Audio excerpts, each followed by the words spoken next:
MCAT 2017 Cram, Biochemical and Biological Foundations of Living Systems. Passage 21, DNA Motion in Gel Electrophoresis. As you view the reading of the passage, you'll notice some highlighted snippets of text.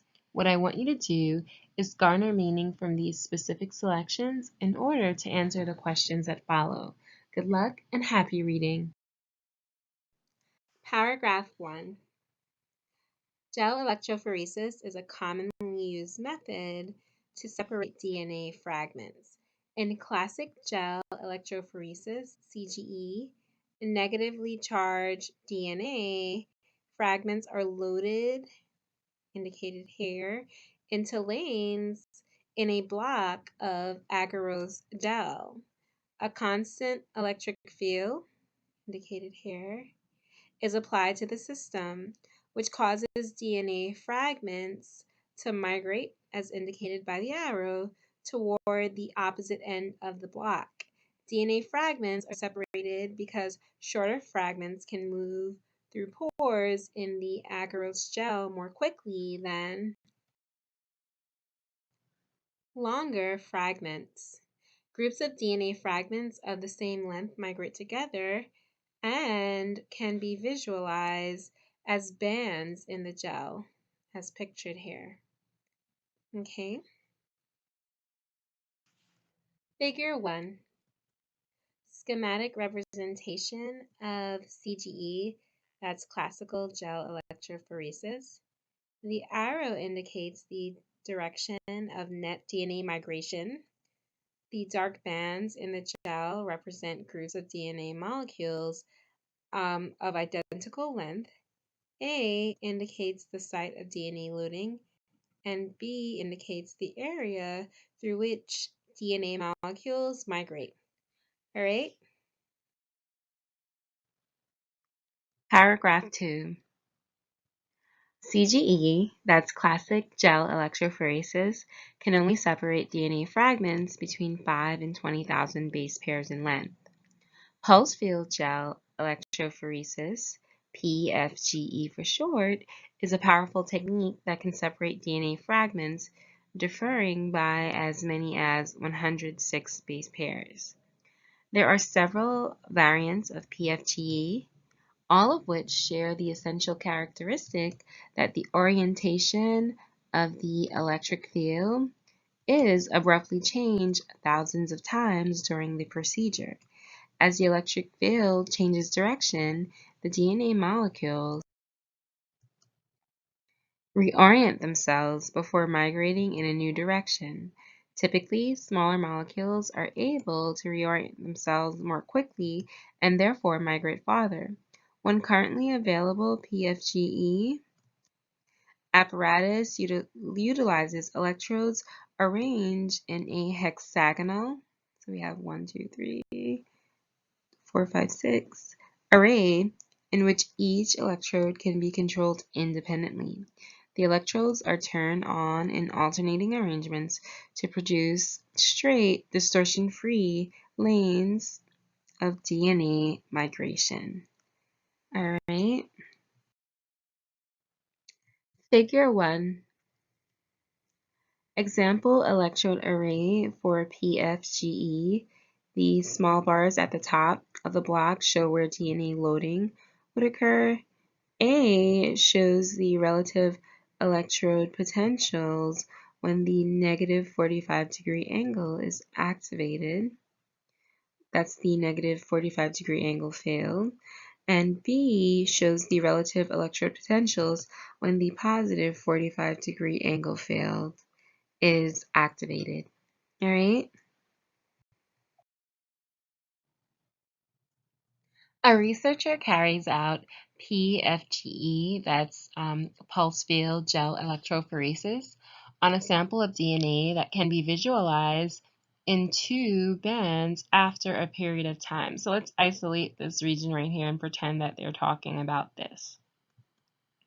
Which of the following must increase as the PFGE, the pulse field gel electrophoresis, continues? Is it A, velocity of the DNA fragments, B, distance between the DNA bands, C, strength of the electric field, or D, density of DNA in each band. I'll give you a moment to decide.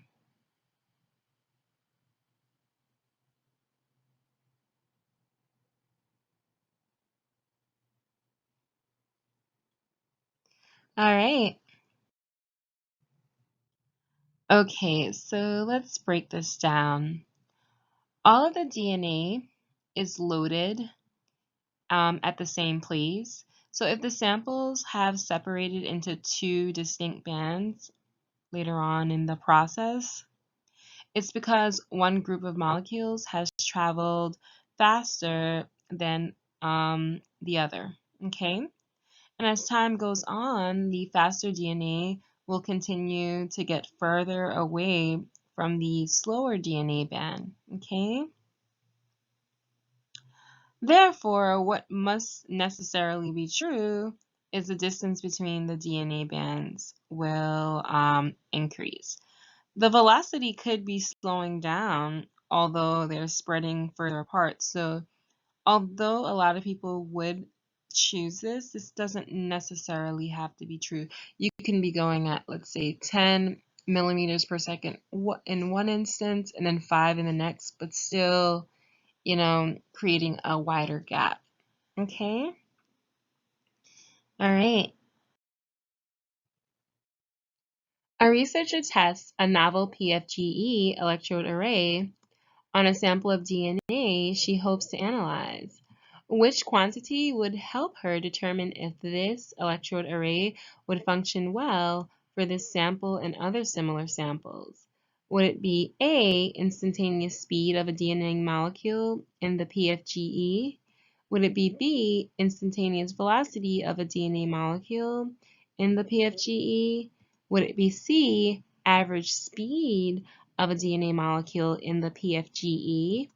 Or would it be D, average velocity of a DNA molecule in the PFGE? I'll give you a moment to decide. Definitely refer back to the passage if you need to.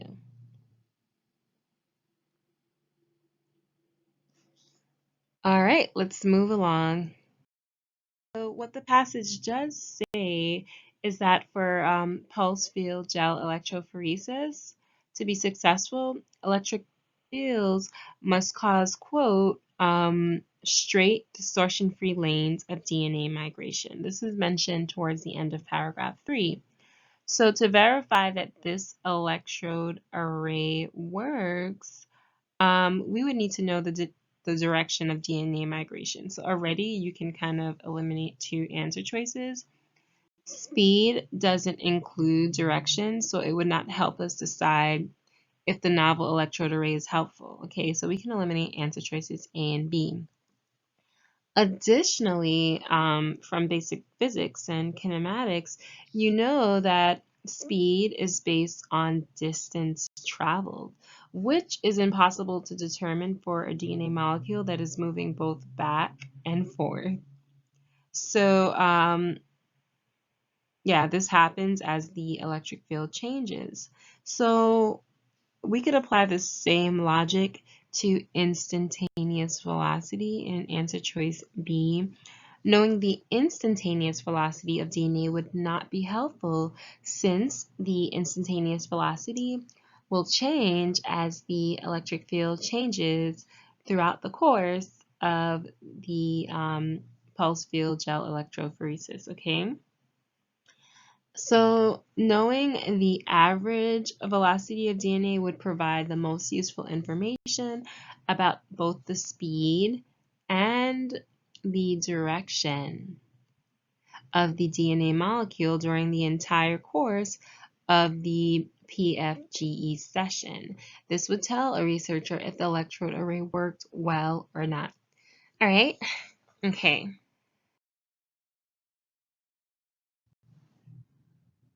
Which of the following paths most closely represents the net displacement of a DNA molecule undergoing PFGE, that's pulsed field gel electrophoresis, in the apparatus shown here in figure 2? Is it net migration A, net migration B, net migration C, or net migration D. I'll give you a moment to decide and definitely refer back to the passage if you need to.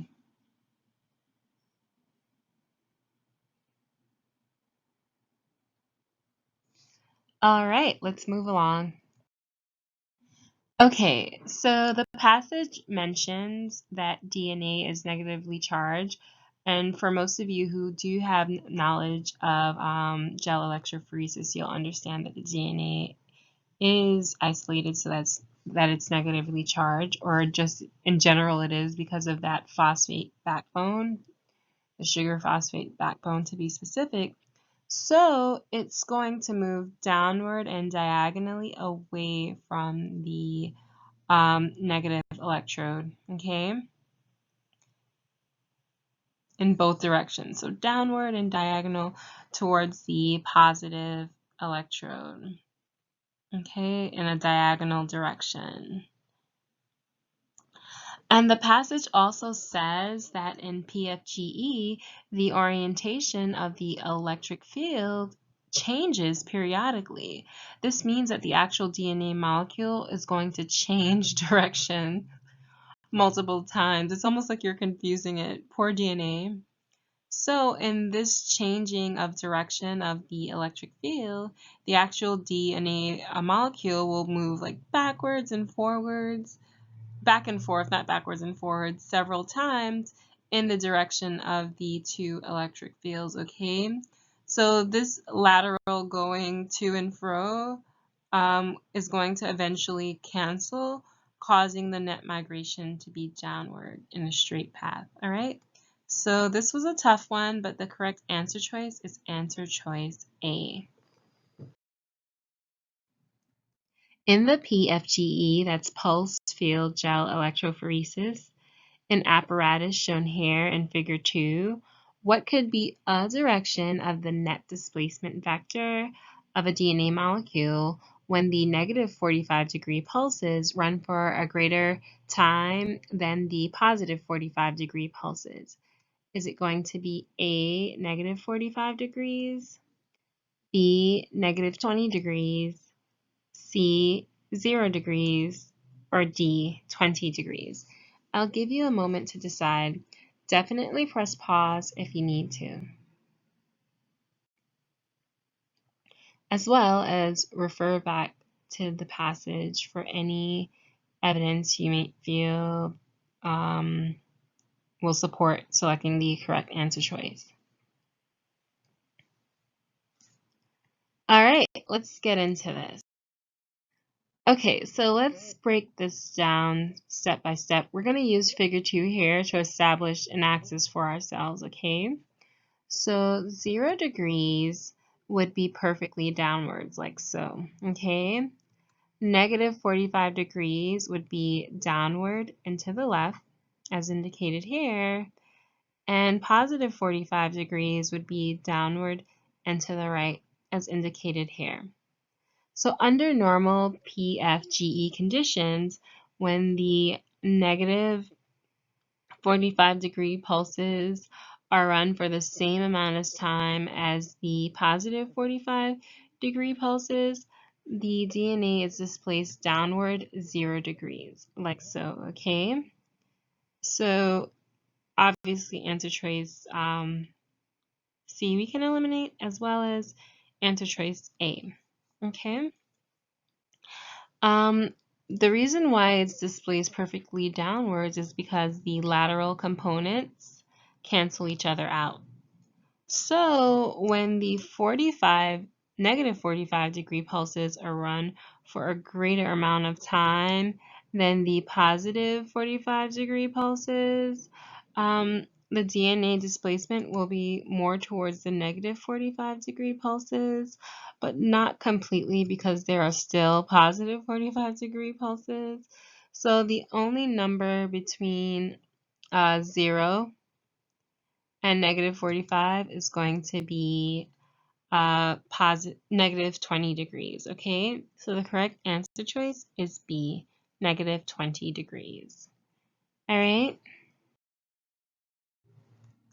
Which of the following is a difference between CGE and PFGE? Is it A, in CGE, the average speed of a DNA molecule is more similar to its average velocity than in PFGE? Is it B, in CGE, there's no difference between the instantaneous velocity or average velocity of a DNA molecule? Or is it C, in PFGE, the DNA molecule travels less total distance than in CEG when net migration is the same? I'll give you a moment to decide.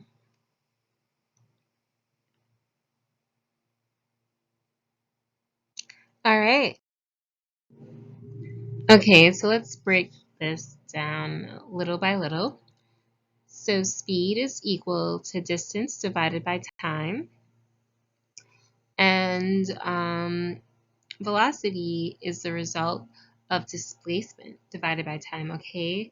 So in CGE, classic gel electrophoresis, the DNA travels in approximately a straight line, okay, a straight path. So we can compare this to PFGE. The DNA molecule is constantly like changing lateral direction as the direction of the surrounding electric field changes its orientation. So in CGE, the distance traveled by the DNA molecule is roughly identical to its displacement since it travels in a straight line. And in PFGE, the DNA molecules travel much more distance than their displacement, okay?